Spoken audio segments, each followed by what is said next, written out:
अनमोल वचन अखिल भारतीय संत मत सत्संग के संस्थापक और गृहस्थ में आनंद योग के जनक परम संत महात्मा परम पूज्य श्री यशपाल जी महाराज अर्थात परम पूज्य भाई साहब जी द्वारा प्रतिपादित इन अनमोल वचनों का पालन करना अति आवश्यक है।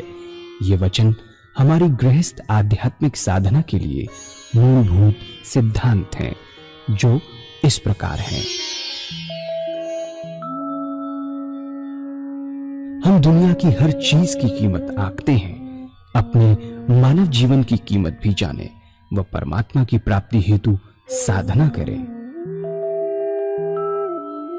मनुष्य योनि एक उपहार है, इसीलिए परमात्मा को धन्यवाद देते हुए आधा घंटा प्रातःकाल, आधा घंटा सायंकाल पूजा अवश्य करें।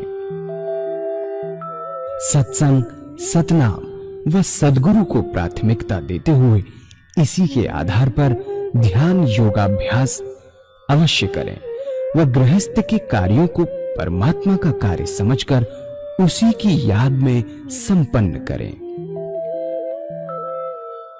हर समय ये ध्यान रहे कि गुरु कृपा द्वारा परमात्मा की पवित्र सत्ता का हमारी आत्मा में वास है, अतः मन में निरंतर अपने इष्ट देव का जाप करें। मान सम्मान की इच्छा न करें व अपमान से दुखी न हो। परमात्मा के अतिरिक्त किसी और का भय न करें। दूसरों की बुराई न करें, न सुने, सत्य व मधुर बोलें, अश्लील शब्द मुंह से ना निकालें, सभी से नम्रतापूर्ण व सुंदर व्यवहार करें। धर्म पत्नी के अतिरिक्त अपने से बड़ी से माता जैसा, बराबर की से बहन जैसा व छोटी से पुत्री जैसा व्यवहार करें। सांसारिक जीवन यापन की आवश्यकताएं अंतहीन है, इसलिए अधिक से अधिक समय सत्संग में व धन परोपकार में खर्च करें। याद रखें, न स्त्री माया है, न धन दौलत, न ही परिवार। माया वह है जो हृदय को परमात्मा से दूर हटा दे। अतः निरंतर सत्संग और सद्गुरु की शरण में रहने का प्रयास करें। भोजन अपने इष्ट को अर्पण कर प्रसाद रूप में परमात्मा की याद में करें। रात्रि में सोने से पहले अच्छे बुरे कार्यों का आत्मनिरीक्षण कर उसका समुचित पश्चाताप करते हुए ध्यान करें व प्रभु की गहरी याद में ही विश्राम करें। परमात्मा तू ही है, तेरी इच्छा पूर्ण हो।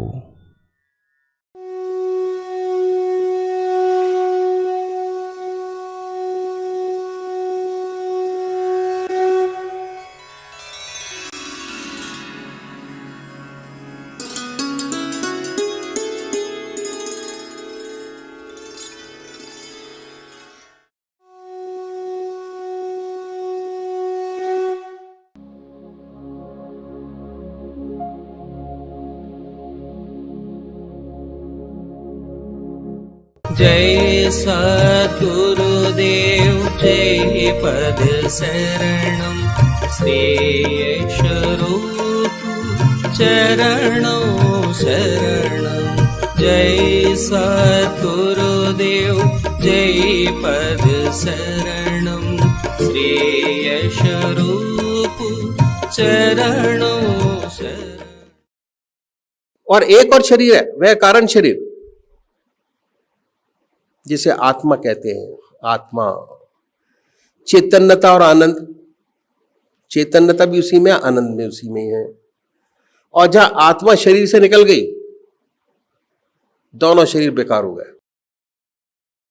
आत्मा सर्वोपरि है, सबसे ऊपर है, जिसे हम इतना प्यार करते हैं, इतने प्यार से रखते हैं। हमारे रिश्तेदार बड़ा प्यार करते हैं, जिससे आत्मा निकल गई, जो बेकार हो गया। आप भूल जाते हैं कि हमारे 3 शरीर हैं।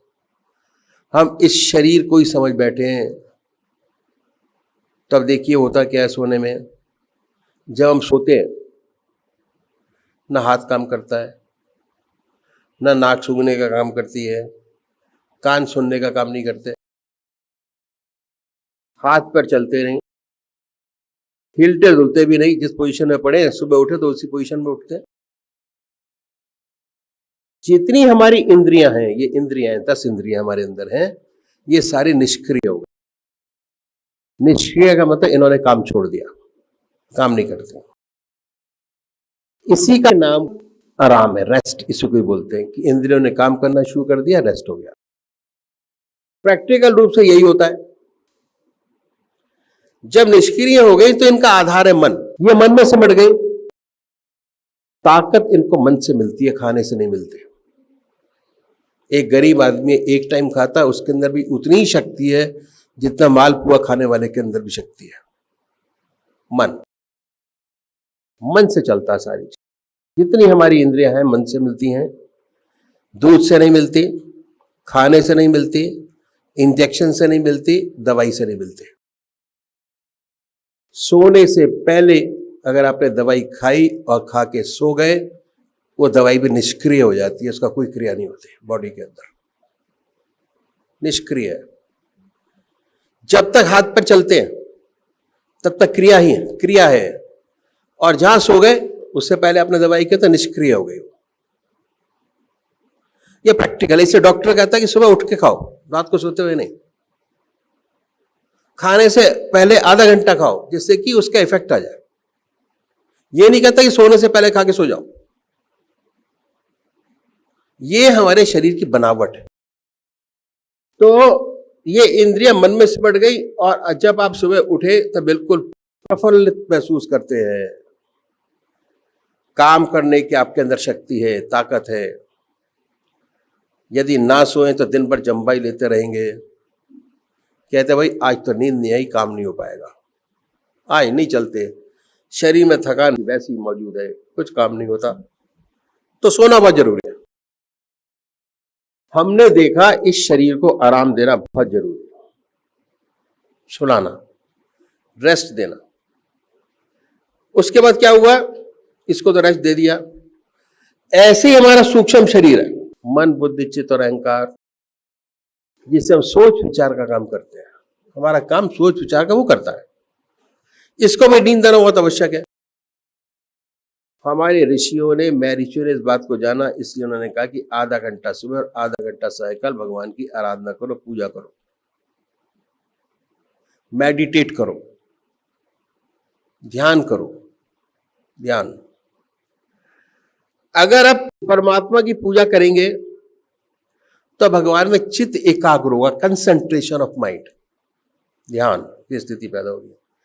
चित्त निरोधक अवस्था पैदा होगी, अपने आप आ जाएगी। एक नाम को बार बार अगर लेते हैं तो मन थक जाता है। इट क्रिएट्स ए वैक्यूम मन के अंदर। वो स्टेज जो है वह चित्त निरोधक अवस्था अपने आप आएगी। करते करते कीर्तन हो रहा है, 2 घंटे का कीर्तन है, हमेशा आप बोल ही नहीं सकते 2 घंटे बराबर। कुछ बोलते हैं, कुछ गुनगुनाते हैं, कुछ चुप होकर सुनते हैं। अंदर से लगता है कि कीर्तन चल रहा है, पर मन हमारा वहां लगा हुआ है। It creates a vacuum. अगर एक चीज को बार बार करेंगे, इट क्रिएट्स ए वैक्यूम। और जैसे जैसे वैक्यूम की अवस्था बढ़ती चली जाएगी, हमारा जो मन है वो आत्मा में सिमट जाएगा। आनंद और चैतन्यता वहां से प्राप्त होती है, आनंद वहां से मिलता है आपको उससे। जैसे आपने इंद्रियों को निष्क्रिय किया, मन को निष्क्रिय कीजिए। भगवान को मानिए ना मानिए, अमेरिका जाते कहते भगवान को नहीं मानते, मत मानिए। किसको मानते? कि नेचर को मानते, कोई बात नहीं, पर मेडिटेट करना बहुत जरूरी है। मेडिटेशन, जिंदगी का असली आनंद आप लेना चाहते हैं तो मेडिटेशन जिंदगी के अंदर उतारिए, बाकी सब बेकार है, कुछ नहीं है जिंदगी के अंदर, सब बेकार। आंख मिची, काम खत्म। अभी हम लोग गए हुए थे गुजरात, हमने कहा फलाने सत्संगी भाई कहाँ हैं? कहते ऑफ हो गए। मैंने कहा ऑफ का मतलब? हमारे कहते हैं सुधार गए, वो कहते हैं ऑफ हो गए, स्विच ऑफ परमात्मा ने कर दिया। तो ये है, तो क्या है कि अपनी हस्ती को मानिए, मन को निष्क्रिय कीजिए, भगवान को मानिए ना मानिए दूसरी बात, पर अपनी हस्ती को तो मानेंगे। आपकी हस्ती है, आपका एग्जिस्टेंस है, आपके हाथ है, पैर है, मन है, आत्मा है, सब आपके अंदर समाया हुआ है। इसका सच्चा डेवलपमेंट करना हमारा फर्ज है। सबसे बड़ी बात, डेवलपमेंट सच्चा होना चाहिए। ये नहीं कि ज्यादा सोचे तो डिप्रेशन हो गया। किस बात का डिप्रेशन? क्यों डिप्रेशन होता है? इसलिए होता है कि अगर एक चीज को बार बार करते चले जाते हैं तब मन वहीं अटक कर रह जाता है, आगे डिप्रेशन की दवाई खानी पड़ती है।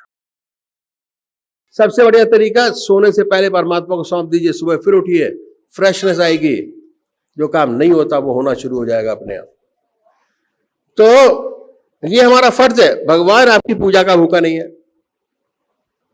मंदिर जाते तो अपनी ले जाते हैं, मेडिटेट करते हैं अपनी ले जाते हैं, आश्रम जाते अपने लिए जाते हैं, सत्संग अटेंड करते अपने लिए करते हैं, कि हमारा सच्चा विकास हो, चौतरफा विकास हो, हमारे बच्चों का ठीक प्रकार से विकास हो, ठीक जगह लगे, ठीक तरह कार्य करें। अपना सच्चा विकास चाहते हैं तो जिस प्रकार शरीर को आराम देना जरूरी समझा, उस प्रकार मन को भी आराम दीजिए। और मन को रेस्ट देना क्या है कि मन को एक तरफ लगा दीजिए। मन का काम है सोचना विचारना, सोचना विचारना, उसको एक तरफ लगा दिया तो क्या होता है, एक तरफ लगाने से विचार शून्यता आ जाएगी अपने आप। करके देखिए प्रैक्टिकल। अगर एक मंत्र को लेके आप चलेंगे, थोड़ी देर बाद इट क्रिएट्स अ वैक्यूम मन के अंदर, and that is required life के अंदर। जब मन को रेस्ट मिला तो उसका सीधा संबंध आत्मा से हो गया, और आत्मा में आनंद चैतन्यता, आनंद चैतन्यता मन में आ गई। इसके बाद आप कितना हल्का फुल्का महसूस करेंगे। हमारे महाराज जी 3 घंटे सोया करते थे, 18 घंटे काम करते थे। 3 घंटे सोना, 18 घंटे काम करना, रिसर्च का काम करते थे वो। टेलीकॉम सेंटर में, टीईसी बोलते थे उस टाइम पे, टेलीकॉम रिसर्च सेंटर, उसके अंदर काम करते थे। कंसंट्रेशन ऑफ माइंड, एक एक चीज को इतनी बारीकी से हर चीज को देखते थे कि आप दंग रह जाएंगे। आप भी करते हैं, फौजी लोग सब बारीकी से काम चलता है, ऊपर से नहीं चलता। जब तक चीज की बारीकी में नहीं जाएंगे तब तक उस पर आप विजय प्राप्त नहीं करेंगे। सारे काम बड़ी बारीकी से होते हैं। वही हम चाहते हैं कि हमारे सत्संग के अंदर बारीकी से हर चीज को देखा जाए और इस रास्ते को पकड़ा जाए। उसके बाद कितने सुंदर सुंदर विचार आते हैं, वो समस्याएं हल होती हैं जो सारी जिंदगी ना होती हो, ऐसी ऐसी समस्याएं हल होती है। परमात्मा की शक्ति आपको प्राप्त होती है, इतनी ऊंची शक्ति और शांति प्राप्त होती है, सच्चे मनुष्य के भाव पैदा होते हैं, धीरे धीरे अपना सच्चा ज्ञान पैदा होने लगता है। आप जान जाते हैं कि आप क्या है। और जब हमें अनुभव हुआ कि हम क्या हैं, हमें अपना वास्तविक रूप नजर आने लगता है कि हम कोई गैर नहीं है। जितनी आत्मा आपके अंदर है उतनी दूसरे के अंदर भी है, उसके तीसरे के अंदर भी हुई है। जितने ऊंचे संत हुए उनका अंतिम निष्कर्ष यही रहा। महात्मा तुलसीदास जी ने कहा कि जड़ चेतन जीव जगत सकल राम में जान। हर जगह राम ही नजर आते थे उनको, महात्मा तुलसीदास जी को, सूरदास जी को, प्राणी में, पशु में, लता में, वृक्षों में भगवान कृष्ण नजर आते थे। ईसा ने कहा कि अपने पड़ोसी को भी उतना प्यार करो जितनी आप अपनी आत्मा से प्यार करते हो। पर ये कब होगा? जब तक नहीं हो सकता जबकि अनुभव हो कि हम सब हम ही हैं। इस अनुभव के लिए पूजा बहुत जरूरी है। पूजा का प्रैक्टिकल तरीका हमारे महर्षि ने बताया कि एक तरफ मन को लगा दो, वह विचार शून्य हो जाएगा। अगर ऐसे विचार शून्य करना चाहोगे तो होगा ही नहीं, पॉसिबल ही नहीं है। संगत की बहुत जबरदस्त जरूरत पड़ती है इसके लिए, अकेले बैठ के नहीं होता। संगत होगी तो एक खरबूजा दूसरे खरबूजे को देख के खिलता है। अगर एक का ध्यान लगा है तो दूसरे का अपने आप लगना शुरू हो जाता है। हम तो ये प्रैक्टिकल देते हैं साउथ के अंदर, अगर कोई आके बैठा तो उससे कहते 6 महीने आप सत्संग के अंदर रेगुलर अटेंड करो, ऑटोमेटिक आपका ध्यान लगना शुरू हो जाएगा, आपको प्रयास करने की जरूरत ही नहीं है। यदि विचार शून्य होगा, उसका सीधा संबंध आत्मा से हो जाएगा, सुंदर सुंदर भावना पैदा होगी।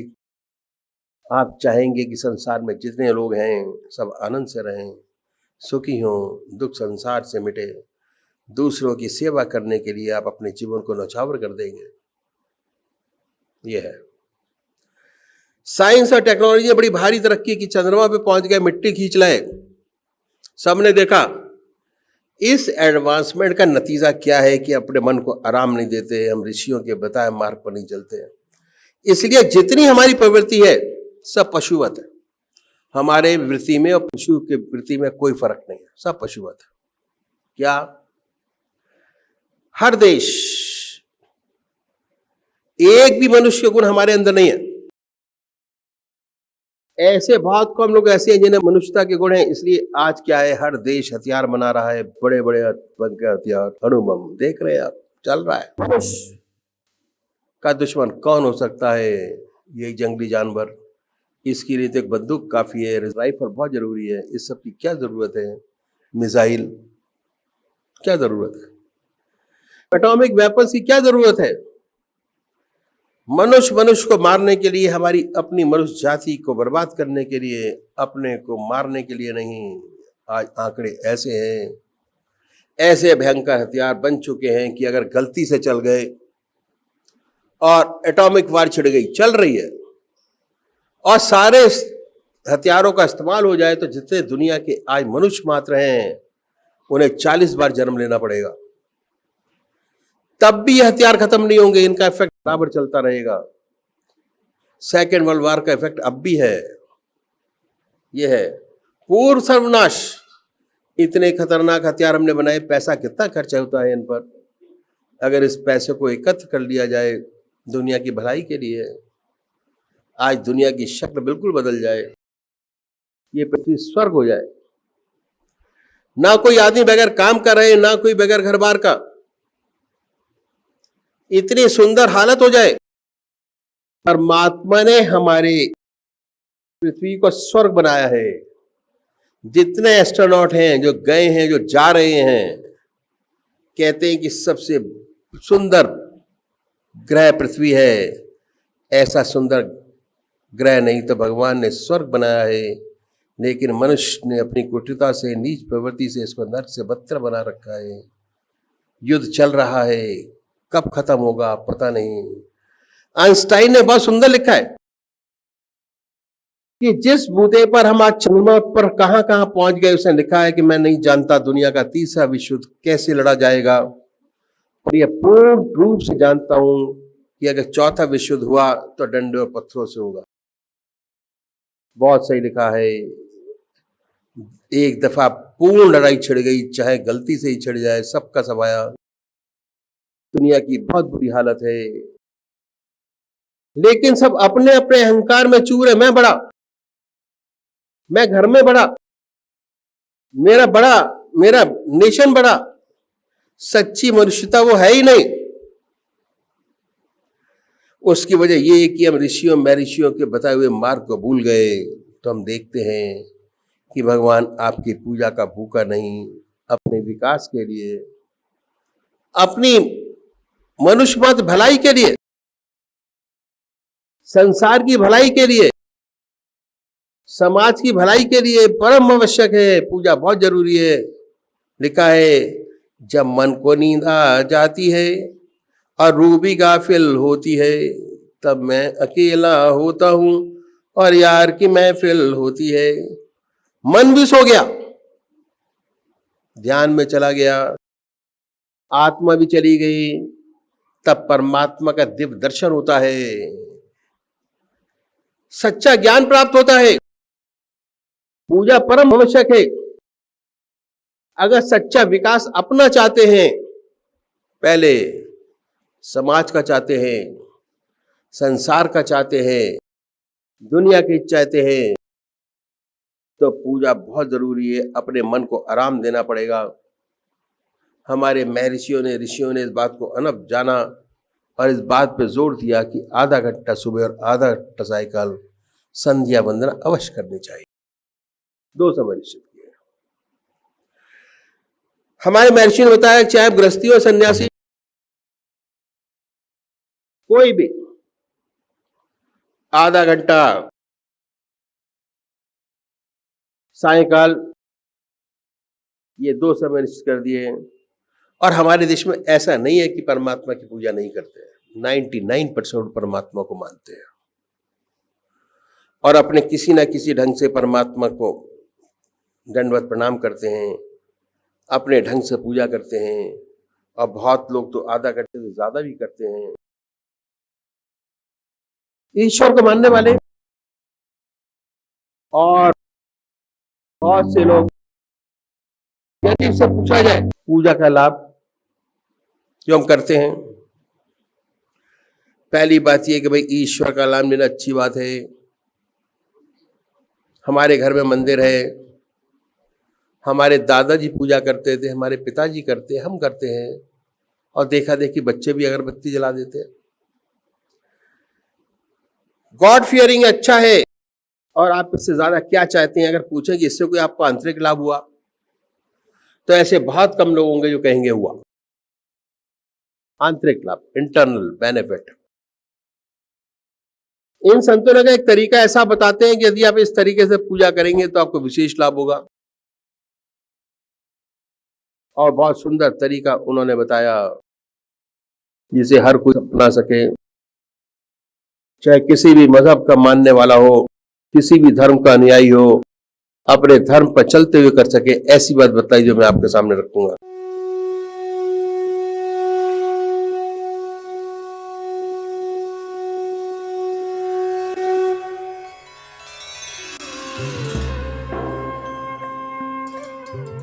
ध्यान योग के कार्यक्रम आनंद योग से निशुल्क जुड़ने के लिए संपर्क करें 9810239677।